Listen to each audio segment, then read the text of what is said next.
Hi guys, I am Shashank from iconic fitness और आज का हमारा टॉपिक इम्पोर्टेंट भी है और थोड़ा कंट्रोवर्शियल भी है। टॉपिक है can you transform naturally with और एनाबॉलिक्स। मतलब क्या आप एनाबॉलिक्स को यूज़ करके भी नेचुरल ट्रांसफॉर्मेशन कर सकते हो। तो इसके लिए मैं आपको कुछ कॉन्सेप्ट दूंगा और कुछ चीज़ें बताऊंगा, वो आपको ध्यान रखनी ज़रूरी है, क्योंकि ज़रूरी नहीं है कि एनाबॉलिक्स आपको बहुत ज़्यादा नुकसान करे या इसके जो साइड इफ़ेक्ट हैं उससे आप रिकवर ना कर पाओ। एक छोटी से छोटी जो टैबलेट होती है, जो भी मेडिसिन होती है, उसके भी साइड इफ़ेक्ट होते हैं और लोग जब उसको यूज़ कर लेते हैं उसके बाद ठीक हो जाते हैं। ठीक होने के बाद उसको ज़रूरत नहीं पड़ती। अगर इसी तरह हम एनाबॉलिक्स को लिमिटेड क्वांटिटी में और तरीके से यूज़ करें और हमको उसका एडिक्शन ना हो, उसकी पीसीटी करने के बाद हम उसके साइड इफ़ेक्ट को अगर मैनेज कर पाएँ तो हम बोल सकते हैं कि हम इसको नेचुरली कर सकते हैं या हमने आपको नेचुरली एनाबॉलिक को यूज़ करके बूस्ट किया है। बट हम हमें अगर एडिक्शन हो जाए, ये सबसे बड़ी प्रॉब्लम है।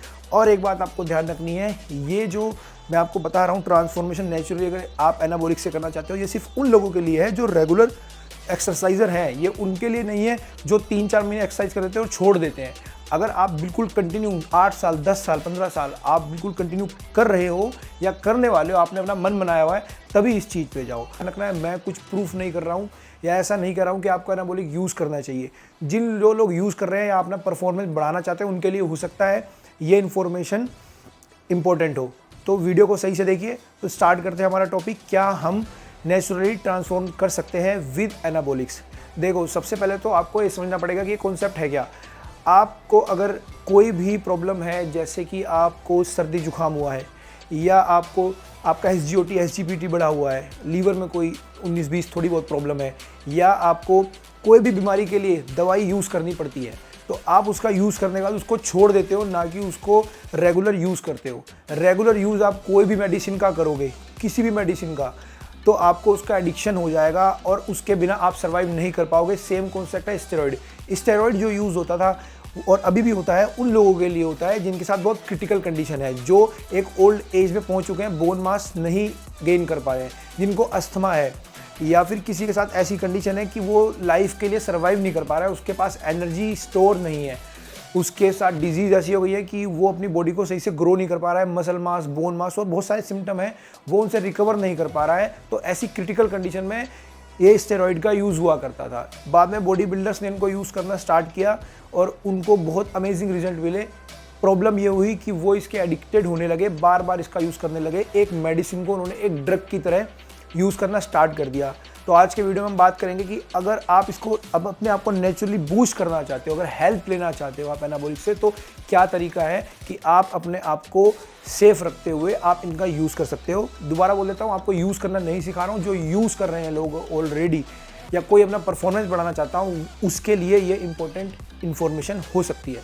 ठीक है, तो सबसे पहले हमें देखना पड़ेगा कि हमारी बॉडी किस स्टेज पे है, हमको यूज़ करना चाहिए या नहीं यूज़ करना चाहिए, ये पता लगेगा ब्लड वर्क से। तो आप अपना ब्लड वर्क कराओ, आपका लीवर, आपकी kidney, complete blood count, LH FSH, testosterone, sperm count, ये कुछ 6-7 टेस्ट होते हैं, इन सबको आपको करवाना है। करवाने के बाद आपको एक प्रोफेशनल को पकड़ना है जो अच्छी नॉलेज रखता हो और आपको सिर्फ कस्टमर ना माने, सिर्फ आपको कोई चीज़ सेल करने के लिए काम ना करे, आपसे थोड़ा सा पर्सनली भी कनेक्ट हो, आपकी प्रॉब्लम को समझे। तो जब वो उन सारी ब्लड रिपोर्ट को देख लेगा, उसके बाद वो आपको गाइड करे कि आपको यूज़ करना चाहिए या नहीं यूज़ करना चाहिए।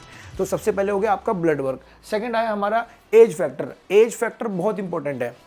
आप किस एज में यूज़ कर रहे हो एनाबॉलिक को, ये मैटर करता है। आप 20s में हो, 30s में हो, 40s में हो या 50s में हो, चारों जो हमारे पैरामीटर हैं, चारों जो एज मैंने आपको बताई, सब में एनाबॉलिक की डोज डिफरेंट होती है। क्यों? क्योंकि हमारी बॉडी अलग तरीके से एक्ट करती है। बिफोर 20s यूज़ करना बहुत गलत है, क्योंकि उस टाइम पे हमारी बॉडी में टेस्टोस्टेरोन और जो हार्मोन्स हैं वो ग्रोथ कर रहे होते हैं। अगर आप मिड 20s में हो तब आप इसको यूज़ कर सकते हो। उस टाइम पे आप जो डोजेस लोगे वो कम डोज में भी बहुत अच्छा काम करेगी, 30s में भी कम डोज में भी अच्छा काम करेगी, 40s 50s में डिपेंड करता है कि आप कितने टाइम से वर्कआउट कर रहे हो और 40s में आप नए यूज़र हो या ओल्ड यूज़र हो और आपकी बॉडी की जो रिपोर्ट है वो क्या बोल रही है। तो उनको देखते हुए ही इनकी डोज डिसाइड होती है और आपको डोज के बारे में समझना होगा। हमारी बॉडी जो नेचुरली टेस्टोस्टेरोन बनाती है पर वीक, वो 60 से 70 mg बनाती है। तो अगर आप थोड़ा सा भी एक्स्ट्रा डालोगे तो आपकी बॉडी उसको रिस्पॉन्ड करेगी। तो आप 250-300 mg पर वीक से ऊपर किसी भी कीमत पे मत जाओ। कुछ लोगों को 150 और 200 mg पे भी रिजल्ट अच्छा मिल सकता है। जैसा मैंने आपको बताया 20s में अगर आप 150 mg भी यूज़ करोगे तब भी आपको अच्छा रिजल्ट मिलेगा। अगर आप 30s या 40s में हो उस टाइम पे थोड़ी सी आपको डोज बढ़ानी पड़ सकती है। अगर उस टाइम आप यूज़ कर रहे हो तो डोज डिपेंड करती है आपकी एज पे, आपका एज फैक्टर क्या है, ठीक है। और आपको सबसे पहले साइड इफ़ेक्ट मैनेजमेंट पे काम करना चाहिए। जब आपने ब्लड वर्क करवा लिया है, आपका ब्लड वर्क ठीक है, उसके बाद आपको ये देखना चाहिए कि आप इसके साइड इफ़ेक्ट को कैसे मैनेज करोगे। देखो गायनोकेमिस्ट्री ऐसे हो सकता है, आपका जो एरोमेटेज एंजाइम है बॉडी में वो बढ़ सकता है, आपके ब्रेस्ट टिश्यू डेवलप हो सकते हैं मेल बॉडी में। तो पहले आपको एंटी एस्ट्रोजन यूज़ करने हैं, आपके बाल जड़ सकते हैं, आपको DST ब्लॉकर यूज़ करने हैं। DST ब्लॉकर, एंटी एस्ट्रोजन, ये मिनिमम रिक्वायरमेंट है, इनको तो आपको यूज़ करना ही करना है। लीवर और किडनी सपोर्ट के लिए भी कुछ सप्लीमेंट्स आते हैं, वो आपको यूज़ करने हैं। तो साइड इफ़ेक्ट की जितनी भी चीज़ें हैं सबको आपको पहले ही इंतजाम करके रखना है। उसके बाद आपको डिसाइड करना है कि आपको कौन सा स्टेरॉइड यूज़ करना है, उसकी कितनी डोजेज होनी चाहिए। अलग अलग स्टेरॉइड का अलग अलग यूज़ है। आप कटिंग कर रहे हो, आप बल्किंग कर रहे हो, ये मैं नेक्स्ट वीडियो में आपको बता दूंगा। नेक्स्ट वीडियो कटिंग और बल्किंग पे ही होगी। तो दोनों के जो सॉल्ट है वो अलग है, दोनों का यूज़ अलग है। हर एक बॉडी पे एक तरह का सॉल्ट वर्क नहीं करता है। तो आपको इस चीज़ का ध्यान रखना है कि आप कितनी डोज में यूज़ कर रहे हो और कौन सा आप साल्ट यूज़ कर रहे हो। नेक्स्ट आता है हमारा ड्यूरेशन। देखो जो आइडियल ड्यूरेशन जो रहती है जहाँ से हमारी रिकवरी ईजिली पॉसिबल है वो रहती है 8 से 12 हफ्ते। फिर वही फैक्टर आएगा एज फैक्टर। अगर आप न्यू यूज़र हो या ओल्ड यूज़र हो और आप उसको कब किस टाइम पे यूज़ कर रहे हो, आपकी एज क्या है, उस टाइम पे आप 8 से 12 हफ्ते तक कर सकते हो। एग्जांपल देता हूँ, अगर आप 20s में हो तो आपकी बॉडी तेज़ी से रिस्पॉन्ड करेगी, तो कम डोज पे 8 से 8 हफ्ते तक भी आप अच्छी ट्रांसफॉर्मेशन कर सकते हो। और अगर आप थोड़ा सा और बढ़ाना चाहते हो तो 12 तक जा सकते हो, उससे ऊपर नहीं जा सकते। अगर आप 40s या 50s में हो तब आपको शायद 12 हफ्ते तक की ज़रूरत बिल्कुल पड़ सकती है। नेक्स्ट आया हमारे रिजल्ट्स। देखो रिजल्ट्स के ऊपर भी लोग जो है ना बहुत कंफ्यूज रहते हैं। एनाबॉलिक के रिजल्ट ऐसा नहीं है कि आपको सिर्फ पर्टिकुलर उसी टाइम पे आएंगे। कुछ रिजल्ट्स ऐसे होते हैं जो आपको लाइफ टाइम के लिए रह सकते हैं।